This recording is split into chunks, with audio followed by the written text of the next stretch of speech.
Lex gave her a magical light to guide them, and they stepped into the darkness. The journey was a mess. They entered a glowing cave where every light represented the parents' past words. These words turned into angry shadows that fought each other. Scary bats swarmed them, and because the parents kept arguing, they almost got Ileana killed.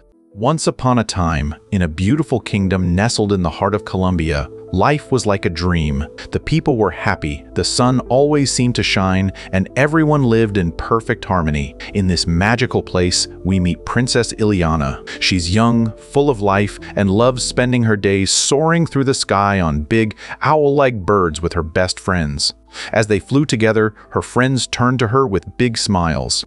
"Ileana, your 15th birthday is coming up," they reminded her. In their kingdom, a 15th birthday was a huge deal. It meant a massive, sparkling celebration at the palace. But to their surprise, Ileana looked down, her face turning hesitant. "There will be no party this year," she said softly. "I'm grown up now. I just want to spend all my time with the king and queen." Her friends were confused, but they said their goodbyes and headed home. When Ileana stepped back inside the palace, the happy atmosphere vanished. Her helper, Nasra, came running up, looking incredibly nervous. "Princess, the palace! It's getting bad! You need to go to the king and queen, quickly!" Ileana hurried inside, and it was a total mess. Furniture was flipped over, things were shattered on the floor. It looked like a disaster zone, but Ileana wasn't shocked. She already knew why this was happening. You see, a year ago, something terrible happened. The king and queen went out hunting in the woods. No one knows exactly what went wrong, but when they came back, they weren't human anymore. They had turned into monsters. It was a dark, heavy secret.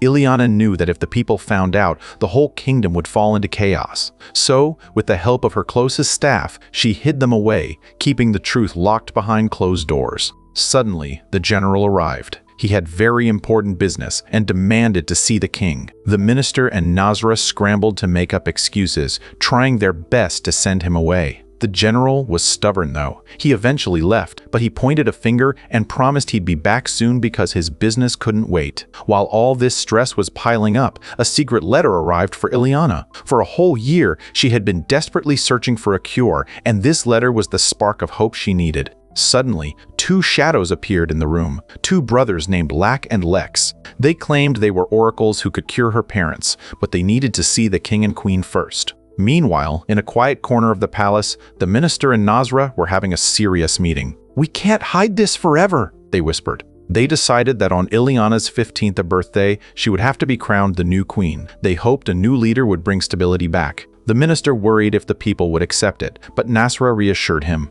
"The people love the king and queen, but they love Ileana too. They'll follow her." Just then, Ileana burst in, beaming with joy. "I found a cure. My parents are going to be fine." The minister and Nasra were happy for her, but they gave her a stern warning. "If the cure fails, Ileana, you must take the throne on your birthday." It wasn't what she wanted to hear, but she made a deal. "Give me one last chance to save them before I take the crown." The next day, everyone held their breath. A giant frog appeared at the palace, and from the shadows, Lack and Lex stepped out. They asked to see the royals immediately. But the moment Ileana led them to her parents, the brothers froze in terror.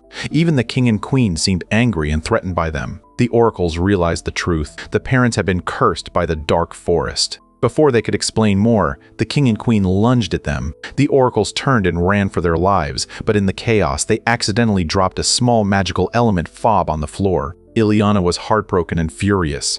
She started shouting at her parents, shouting at the monsters they had become. They had never seen her this angry before. They looked at her with sad, hurt eyes, and Ileana immediately felt a wave of guilt. She realized she shouldn't have lost her temper. It was finally her birthday, but there was no music or dancing. She tried to bring a birthday cake to her parents as a peace offering, but they were still upset and pushed her away. Feeling completely alone, Ileana cried herself to sleep. But the morning brought a nightmare. Ileana woke up to find the cages empty. In her exhaustion, she had forgotten to lock the door. The king and queen had escaped into the city. When the citizens saw two monsters roaming their streets, they screamed in terror. The general didn't hesitate. He ordered his soldiers to capture them, shouting that these monsters must be killed to protect the people. "Stop!" Ileana cried out, rushing to the scene. "These aren't monsters! They are the king and queen!" No one believed her. It sounded impossible. That evening, a massive meeting was called at the palace.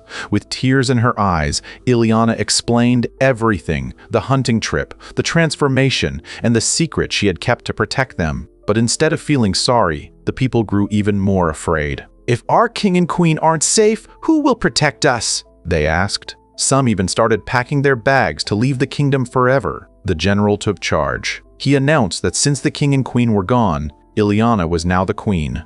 But the people were still scared of the monsters in their midst. The general decided the only way to keep the peace was to exile the king and queen far away.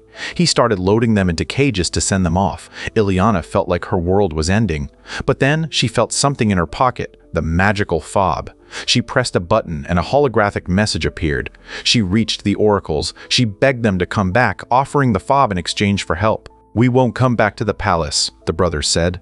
"But if you bring the king and queen to our home in the forest, the fob will guide you." Ileana didn't waste a second. She ran to the cages and activated the fob. Suddenly, the cages transformed into a magical, high-speed cart. She started racing away with her parents, but from a distance, it looked like the monsters were kidnapping the princess. The general ordered a chase. Nasra and the minister hopped on their big owls and flew after the cart, screaming for Ileana to stop. "They are a lost cause, Ileana. Just come back and be our queen." Nasra saw that Ileana wasn't stopping, so she tried a desperate move. She grabbed the minister and threw him toward the moving cart to stop it. But the plan went hilariously and terribly wrong. The minister landed right on the magical fob and, poof, their souls swapped. The minister's soul ended up in Ileana's stomach, who was now a hamster-like form in this chaos, and Ileana's soul was in his body. Before they could process the shock, the cart shot off like a rocket. They finally reached the oracle's house deep in the woods. Lack and Lex looked at the parents and sighed. "They have lost their inner light. To save them, you must go to the heart of life, but it's deep inside the dark forest, and it's very dangerous." The minister in the wrong body begged Ileana to give up, but she was determined. Lex gave her a magical light to guide them, and they stepped into the darkness. The journey was a mess. They entered a glowing cave where every light represented the parents' past words. These words turned into angry shadows that fought each other. Scary bats swarmed them, and because the parents kept arguing, they almost got Ileana killed. Then, they reached a part of the forest where the dark energy was so thick it turned humans into monsters. The darkness started closing in on Ileana. Seeing their daughter in danger, the king and queen finally stopped fighting. They worked together to protect her, and the moment they spoke kind words to one another, the red dark lights vanished. The monsters retreated. Ileana was so happy to see them caring again, but as soon as the danger passed, they started bickering all over again. Ileana snapped, "Stop it! Just stop fighting and work together!" As they walked, Ileana noticed the minister was secretly leaving a trail of crumbs and marks for the soldiers to follow. She scolded him for being disloyal, but they had bigger problems. They hit a desert where the sand started swallowing them up. Strange clouds tried to bury them alive. The king and queen argued about which way to go, and Ileana realized their fighting was actually making the dark forest's curse stronger. It was turning into a massive whirlpool heading straight for their kingdom. In the middle of a sandstorm, they saw a tiny cat about to be buried. For a moment, the parents forgot their anger and saved the cat together. Immediately, the weather cleared. The desert had been a test of their hearts, but the general's soldiers were right on their heels. Ileana ran into a magical maze and got separated from her parents. She bumped into some magical hamsters who knew the way out. They told the minister, still in a different body, that they'd help, but only if he ate their special food.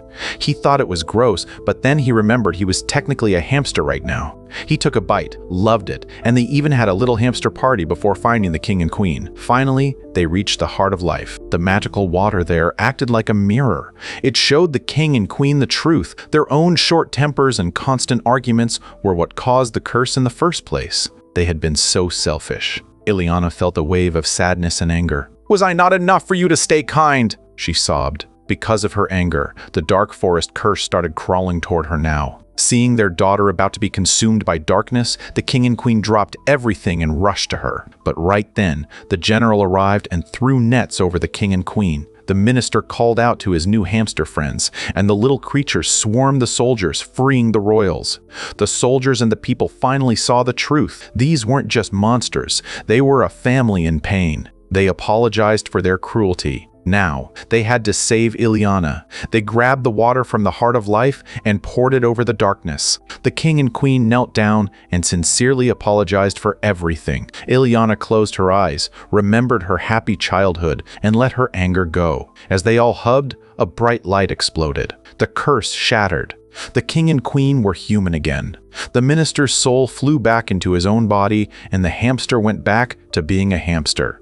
Everything was finally right. They returned to the kingdom to a hero's welcome. To keep the peace and stop the arguing, the king and queen decided to live in separate palaces, but they remained best friends and devoted parents to Ileana. And finally, Ileana got her wish. She had a spectacular 15th birthday party, surrounded by her friends, her healthy parents, and a kingdom that was whole again. They were finally, truly happy together.